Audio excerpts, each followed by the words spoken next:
Mackenzie. I wanted to do my informative speech today on something that I think I know a pretty good deal about and that I thought would be interesting for you guys.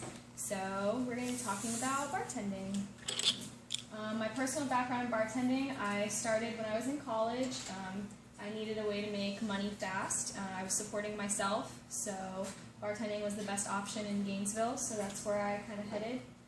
I've worked in a variety of different bars and restaurants, so I've been in the fancy like martini lounge atmosphere. I've worked in restaurants, I've worked in nightclubs, so I kind of have a pretty wide array of experience there. I actually learned on my own. I never did like a bartending class or anything like that. It was one of those learn as you go kind of train things, so that was interesting. I also created a few drinks and shots that they actually are like city drinks now in Gainesville, which on the next slide. These are the orange and blue shots that they do on game days now, and I actually made those up, and they serve those for football games mostly. So what does it take to bartend? I feel like a lot of people don't understand what really goes into it, but it is so much memorization. I cannot even begin to explain to you guys the details that go into mixology and the types of drinks and the just complete vast array of shots and cocktails that there are out there. So it's a lot of memorization. You have to have very good people skills. You are dealing with people 24/7, co-workers, customers, so you cannot be a little wallflower and be a bartender, I'm going to say that. It takes a lot of patience. Especially like technical skills of bartending, you are very, very frustrated at first. A lot of times you want to be able to carry multiple bottles at once or pour perfect, 1 ounce counts, and it really is something that you have to practice at, and it takes time. Time management, especially if you're going to school, and because a lot of bartenders nowadays are in college and they also work this as a part-time job. You need very good time management because you're going to be working very late nights and you still have to make time for school and for waking up in class in the morning. And so it teaches you a lot of responsibility, and also you have to learn to prioritize your money over your sleep if this is the profession that you're going to choose or the job that you are going to be working in. So you will not be getting a lot of sleep. 3 a.m., 4 a.m. nights. So quick history of bartending. It dates back to ancient Roman culture when innkeepers, a bunch of travelers would go down the trade routes in Rome and Greece, and the innkeepers would serve alcohol along with the rooms that the travelers would stay in for the night. So that's kind of how it began. They didn't have the same array of liquor and spirits that we have nowadays, but they did do like wine and things like that. It's evolved vastly with the different production of like different alcohols. So whiskey wasn't always around. At first it was just wine, and then vodka, and etc. So pubs in England were a huge factor in how like bars got started. They were kind of like the model for bars nowadays. They were the first culture to really implement just kind of like the no food, just alcohol setting, if that makes sense. And the other thing that shaped bartending was Prohibition in America.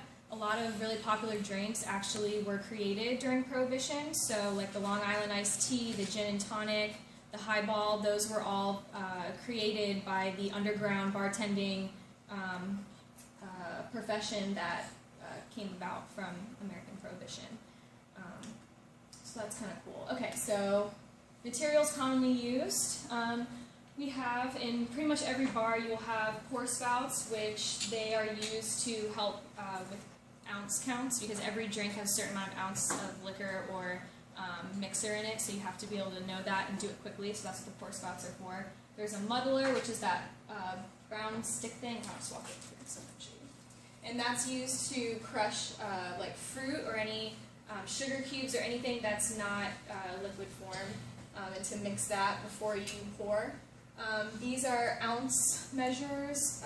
Most bars don't use those because they're usually faster paced atmospheres, unless you're going to a very like upscale place. Sometimes they'll measure out everything exactly in these, but for the most part those aren't used very often.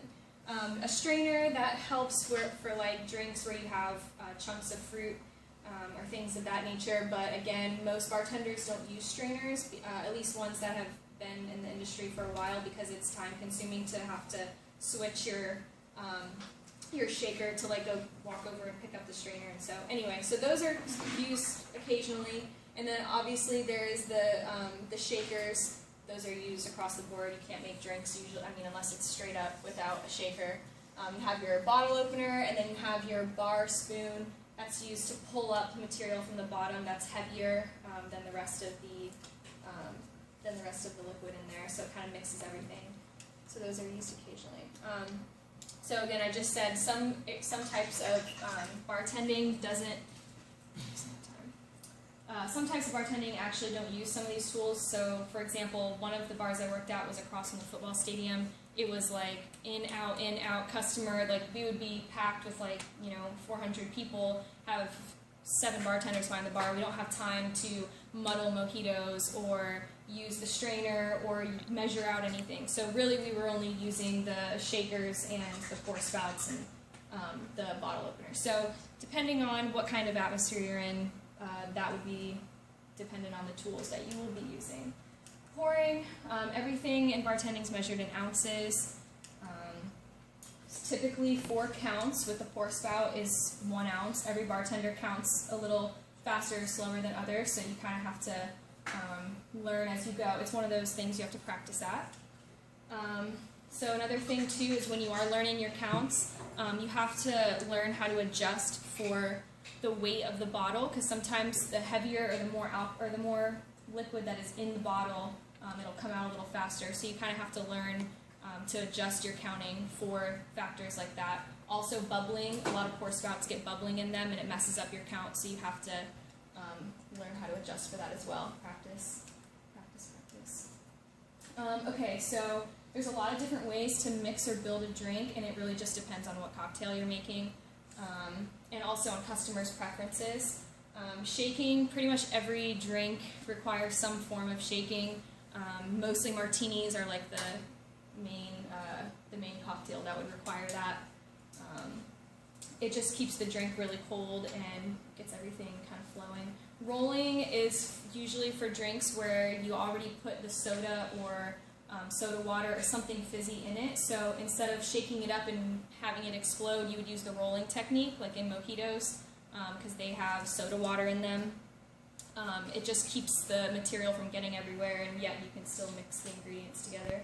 So layering is what I showed you in that first picture with the orange and blue shot. It's learning how to take different densities of liquor and how to layer them and pour them accordingly so that it gives you that effect of like a stepping of color or whatever in the shot glass or the drink glass, whatever you're making. That also takes a lot of practice. It's not as easy as it looks. There's a way that you have to pour in different, like for example, grenadine. I think everyone knows what grenadine is, that red liquid stuff. So whenever you're layering, you put the heaviest first, and in those shots I had to do the grenadine first, and they sink to the bottom, and then you have to like lightly pour over a spoon the rest of the liquid to get it to stay on top. So that's what layering is. Muddling is, like I said, the crushing up of fruits and just more solid material that are used to make drinks. Mojitos are just the most common example. You have to muddle up the mint and the lime wedges and sugar and all of that. The memorization portion, there's a lot to memorize. The different ingredients, these shots are just general common shots. That's not even like, and you have to know every ingredient, every ounce, how much to pour, and everything for all of those, and you have to know it off the top of your head really quickly. When you're in a situation when there's hundreds of people and they're all packing the bar and they say, I want this, I want an Alabama Slammer and a Red-Headed Slut and a 5 lemon drops, and you have to know all those ingredients off the top of your head and how to utilize your time accordingly. So it's very intense sometimes. Memorizing your customers and getting to know your regulars helps you make a lot more money. So that's also really important in bartending. Here. And tipping, I had to throw this in here because this really pisses me off sometimes with people, but when you go to a bar or a restaurant, always tip. It is better for you. I'm looking at it. It's better for you. It's better for the bartenders. You will be treated better. You have the chance of getting freebies. People will like you. You make more friends. If you don't tip, you will be served last. No one serves the people who don't tip. Normally, you're not going to get the nicest attitude from the bartender, and you're not going to make any friends, so don't be that guy, please. So, anyway, those are some pictures of one of the places I used to work, and that's my bibliography, and I didn't get a chance to pour for you, but that's okay. So, that's my presentation. I hope you guys learned a little something about the hidden world of bartending, and thank you.